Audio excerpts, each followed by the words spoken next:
오늘도 이 연의 말씀을 읽고 듣고 묵상하는 우리 모두에게 예수님으로 행복한 한날이 되시기를 주님의 이름으로 축복합니다. 오늘 함께 묵상하실 본문은 예레미야 23장 9절로 22절입니다. 오늘 본문의 핵심 주제는 참된 선지자는 사람이 아니라 자기의 뜻이 아니라 하나님을 기쁘시게 하며 하나님의 뜻을 전하는 자여야 하는 것입니다. 오늘 유다 땅은 간음하는 자가 세상에 만연하고 제사장과 선지자들마저도 성전에서도 악을 행하는 그런 처참한 상황이었습니다. 이제 하나님께서는 기다리고 기다리신 끝에 끝까지 회개하지 않는 저들에게 마침내 심판하실 것입니다. 하나님의 입에서 나온 말씀이 아닌 자기의 생각과 자기의 철학과 자기의 사상을 하나님의 이름으로 전하는 자들은 결국 하나님의 심판 앞에 놓여지게 될 것입니다. 그러므로 참된 선지자는 자기 뜻이 아니라 하나님의 뜻을 전해야 합니다.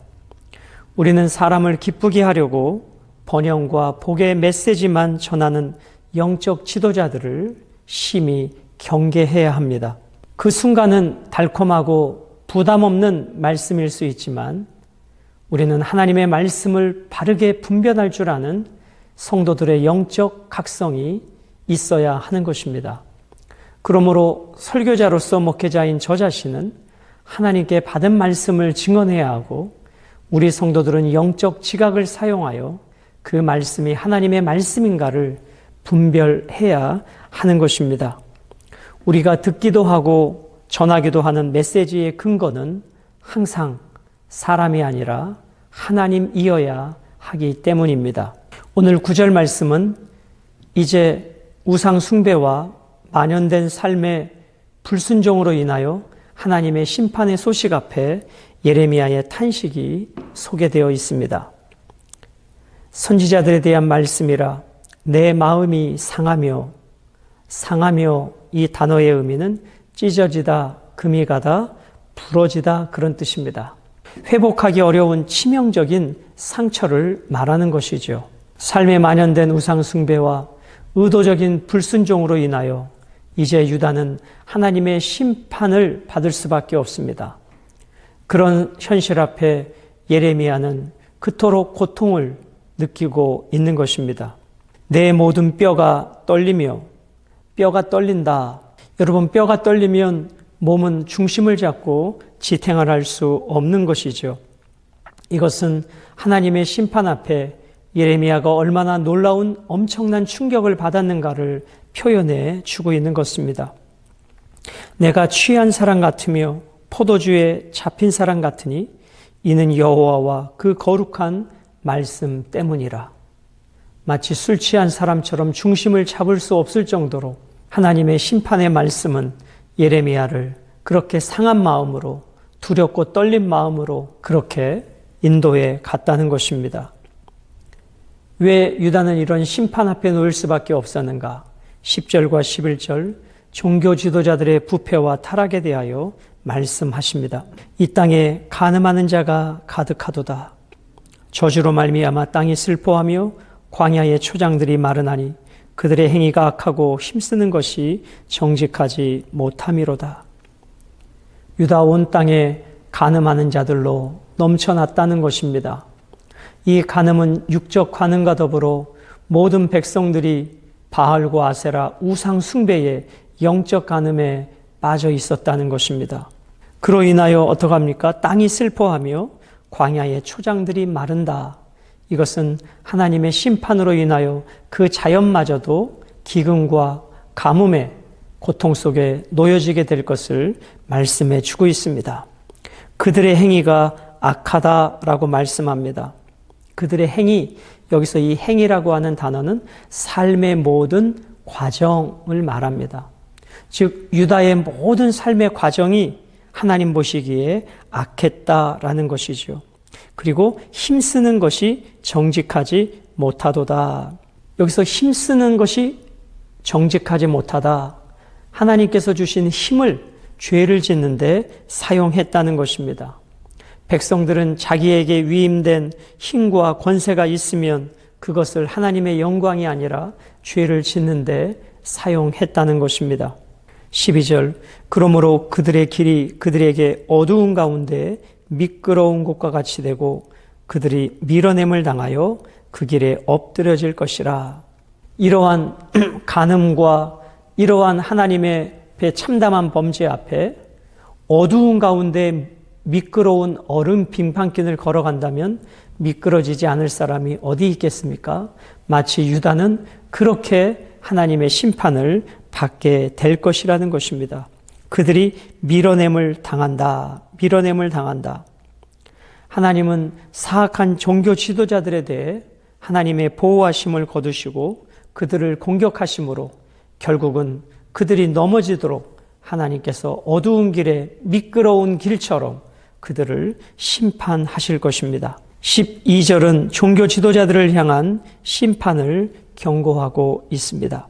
13절과 15절은 사마리아와 예루살렘의 거짓 예언자들에 대하여 다시 경고해 주고 있습니다. 내가 사마리아 선지자들 가운데 우매함을 보았나니 그들은 바알을 의지하고 예언하여 내 백성 이스라엘을 그릇되게 하였고. 자, 바알을 의지해 예언했다. 다른 하나는 그들이 내 백성 이스라엘을 그릇된 길로 인도했다라는 것입니다. 바알을 의지하여 예언했다라고 하는 것은 우상 숭배에 빠진 거짓 선지자들이 거짓 예언을 했다는 것이죠. 그리고 어리석은 백성들은 그 예언을 하나님의 예언으로 받고 그릇된 길로, 잘못된 길로 빠져들었다는 것입니다. 그래서 유다는 백성들, 제사장, 선지자들 총체적인 우상 숭배와 만연된 죄악 가운데 놓여져 있는 참담한 영적 현실을 보여주고 있는 것입니다. 14절, 내가 예루살렘 선지자들 가운데도 가증한 일을 보았나니. 사마리아만 가증한 것이 있는 것이 아니라 예루살렘 선지자들에게도 가증한 것이 있었다. 여기서 가증한 것은 차마 눈뜨고 볼 수 없는 하나님 앞에 참담한, 하나님 앞에 불경건스러운 우상 숭배를 지칭하는 표현인 것입니다. 그들은 간음을 행하며 거짓을 말하며 악을 행하는 자의 손을 강하게 하여 사람으로 그 악에서 돌이킴이 없게 하였은즉 그들은 다 내 앞에서 소돔과 다름이 없고 그 주민은 고모라와 다름이 없느니라. 예루살렘의 종교 지도자들도 어떻게 합니까? 간음을 행하고 거짓을 말하고 악을 행하는 자의 손을 강하게 했다. 잘못된 길을 끊어내야 하는 지도자들이 그들의 잘못된 길을 더욱더 강화시키는 타락의 길로 이끌었다라는 것입니다. 마치 구약에 하나님이 하늘에서 유황불을 내려 멸망시킨 소돔과 고모라처럼 그 유다의 종교 지도자들은 소돔과 같고 유다의 백성들은 고모라와 같은 참담한 상황이 되었다는 것입니다. 16절과 17절은 거짓 예언자들의 거짓 묵시에 대하여 말씀하십니다. 15절부터 한번 읽겠습니다. 그러므로 만군의 여호와께서 선지자에 대하여 이와 같이 말씀하시니라. 보라, 내가 그들에게 쑥을 먹이며 독한 물을 마시게 하리니 이는 사악이 예루살렘 선지자들로부터 나와서 온 땅에 퍼짐이라 하시니라. 여호와께서는 그 예루살렘 지도자들에게 쓴 쑥을 먹이고 독물을 마시게 할 것입니다. 그 까닭은 마치 독처럼 예루살렘의 거짓 예언자들에게서 솟아나와 유다 온 땅에 퍼졌기 때문입니다. 하나님은 저들에게 잘못된 지도자들에게 이러한 강력한 심판을 행하실 것을 말씀하십니다. 16절, 만군의 여호와께서 이와 같이 말씀하시되 너희에게 예언하는 선지자들의 말을 듣지 말라. 그들은 너희에게 헛된 것을 가르치나니 그들이 말한 묵시는 자기 마음으로 말미암은 것이요 여호와의 입에서 나온 것이 아니니라. 여러분, 소경이 소경을 인도하면 함께 멸망한다는 말씀이 있습니다. 오늘 남유다의 상황이 그러한 상황인 것이죠. 오늘 유다의 종교 지도자들은 하나님으로부터 받은 말씀이 아니라 자기의 생각, 자기의 철학, 백성들이 듣기 좋아하는 달콤한 메시지를 하나님의 말씀인 것처럼 전했다는 것입니다. 하나님은 백성들을 향해서 그 거짓 선지자들의 예언을 듣지 말라 말씀하십니다. 그것은 하나님께로 나온 것이 아니라 자기 마음에서 나왔다는 것입니다. 17절, 항상 그들이 나를 멸시하는 자에게 이르기를 너희가 평안하리라 여호와의 말씀이니라 하며, 또 자기 마음이 완악한 대로 행하는 모든 사람에게 이르기를 재앙이 너희에게 임하지 아니하니라 하였느니라. 거짓 선지자들은 백성들에게 무엇을 전했습니까? 너희에게 평안하리라, 너희에게 평안이 있을 것이다. 너희에게 결코 재앙이 임하지 아니할 것이다. 이것이 대다수 거짓 선지자들의 외침이었습니다. 그러한 가운데 고독하고 외로운 눈물의 선지자 예레미야는 하나님의 심판이 있을 것이다. 하나님의 심판이 있을 것이다. 바벨론으로부터 이 땅이 심판받을 것이다. 포로로 끌려갈 것이다. 회개하라, 회개하라 전하였으니 이 말씀을 듣는 백성들은 어느 메시지에 귀를 기울였을까요?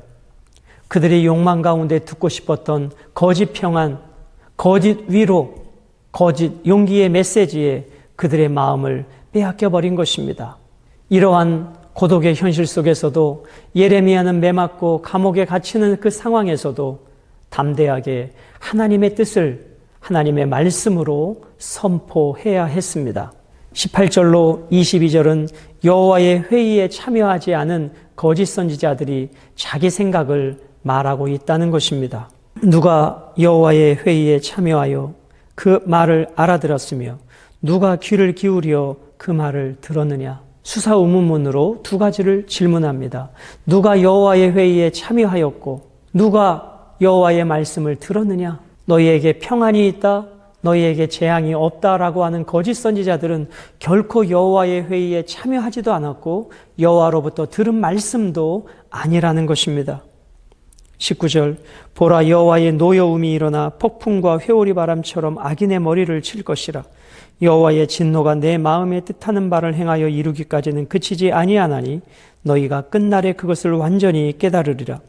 이 선지자들은 내가 보내지 아니하였어도 다름질하며 내가 그들에게 이르지 아니하였어도 예언하였은즉, 하나님이 보내지도 않았고 하나님의 말씀이 그들에게 이르지도 아니하였는데 그들이 마치 하나님께 속한 사람처럼 하나님으로부터 들은 말씀인 것처럼 거짓 선지자들이 평안과 재앙이 없을 것이라고 하는 거짓 메시지를 전하였다는 것입니다. 그리고 백성들은 그 거짓 선지자들의 예언을 하나님의 말씀으로 듣고 오늘 현실의 평안함에 취하여 타락의 길을 계속해서 걸어가고 있었다는 것입니다. 22절, 그들이 만일 나의 회의에 참여하였더라면 내 백성에게 내 말을 들려서 그들을 악한 길과 악한 행위에서 돌이키게 하였으리라. 그들이 진실로 하나님의 회의에 참여하였거나 하나님으로부터 온 말씀을 들었다면 강력하게 하나님의 회개를 촉구하는 말씀을 전해서 백성들이 우상 숭배와 만연된 삶의 불순종에서 벗어나게 할 것이었다 말씀하십니다. 그러나 거짓 선지자는 그런 하나님의 말씀을 듣지 아니하였기에 저들의 평안과 저들의 말은 다 거짓이었다는 것입니다. 사랑하는 여러분, 이 잘못된 거짓 선지자의 달콤한 메시지에 빠졌던 백성들은 거짓 선지자들과 함께 하나님의 심판을 받게 되었다는 것입니다. 그러므로 먼저 말씀을 증언하는, 가르치는 목사로서의 저의 사명도 너무너무 소중합니다. 한순간도 저 자신의 생각과 저 자신의 가치관과 저 자신의 말을 하나님의 말씀을 인용하여 포장해서는 안 되는 것입니다. 영적 지도자는 자신이 하고 싶은 말을 하는 자가 아닙니다. 영적 지도자는 백성이 듣고 싶어 하는 메시지를 전하는 자가 아닙니다. 백성이 듣기를 원하든 듣고 싶지 않든 하나님으로부터 온 말씀, 하나님이 주신 말씀, 성경의 진리의 말씀을 가감없이 성령의 인도하심 따라 증언해야 하고 백성들은 그 말씀 앞에 찔리고 아플지라도 아멘으로 반응해야 하는 것입니다. 그러나 유다의 사회는 정치 지도자들의 타락뿐만 아니라 이 종교 지도자들의 타락과 그 종교 지도자들의 거짓 메시지에 달콤하게 넘어간 유다 모든 백성들은 함께 공동 범죄자들이었습니다. 그리하여 결국은 누구의 특정인의 잘못이 아니라 모두의 잘못으로 하나님께서는 유다 백성을 바벨론을 통해 징계하신다는 것입니다. 사랑하는 여러분, 그러므로 오늘 우리는 진리의 말씀을 쫓아야 합니다. 나 중심이 아니라, 내 감정 중심이 아니라, 내 철학 중심이 아니라 하나님의 말씀은 어떻게 말씀하시는가, 그 말씀이 내 삶의 기준이 되고 저울이 되어 날마다 하나님의 말씀의 저울에 나를 달아보아야 합니다. 그리고 우리 장작교회 강단에서 선포되어지는 모든 말씀이 오직 진리의 말씀만 선포될 수 있도록 목회자들을 위하여, 설교자들을 위하여 기도해 주시기 바랍니다. 그리고 우리 모든 성도들도 저 말씀이 하나님의 참된 말씀인가를 지각할 수 있는 그런 영적 분별력을 통해서 날마다 개인의 말씀 묵상과 성경 공부와 성경 통독을 통해서 하나님과 친밀함을 통해서 설교자에 있는 성령님과 말씀을 받는 여러분 안에 계신 동일한 성령님을 통해서 그 아버지의 말씀 앞에 우리 모두가 기뻐하고 우리 모두가 감격하고 때로는 우리 모두가 회개하는 진정한 말씀이 우리를 이끌어가는 말씀 중심의 공동체, 하나님 중심 공동체, 그렇게 예수 안에서 행복한 삶이 되시기를 주님의 이름으로 축복합니다.